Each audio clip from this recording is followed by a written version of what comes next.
the rest of the story. John's career as a woodworker was finished. It could have been worse, friends tried to tell him. The buzzsaw that sucked John's right hand into its path could have taken the entire hand, not just 2 fingers as it had. Of course, the missing fingers were not the problem.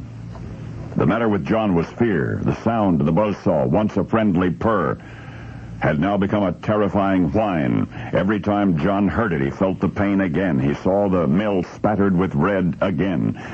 What was left of his hand had been difficult to reconstruct, particularly for surgeons more than 100 years ago. After the interminable, unanesthetized operation, John, badly hurting and exhausted, spent long weeks in bed. Most nights he was delirious, required someone to watch over him. It would be 4 months before John's hand was healed enough to use, more months still before he could return to woodworking. Yet while physically John was able, he knew deep down that he could never again face that buzzsaw, that his confidence in the very tools of his trade was gone forever. But this is the rest of the story. John, only 7 weeks married at the time of his career-ending accident, now badly needed a job. So he went to his best friend, Henry. Henry was a cabinet maker, was among those who took turns sitting at John's bedside through the long nights of delirium. Henry had even taken up a collection for John and his bride to sustain them during John's arduous recovery.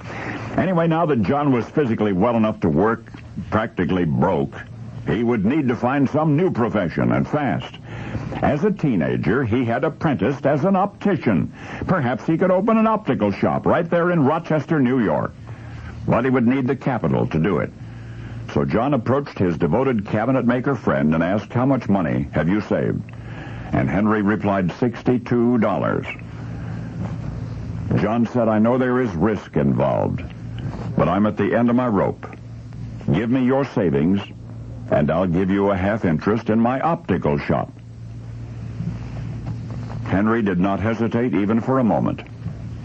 Anything, everything he had to help his friend John.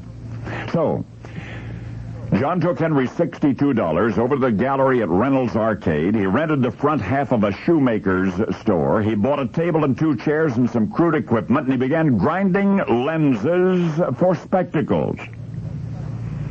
Well, that was nearly a century and a half ago. 1853.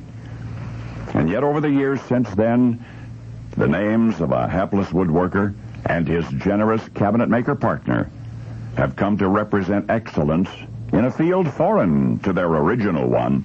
For when that buzzsaw mangled John's right hand, neither he nor anyone could have imagined where the healing would lead.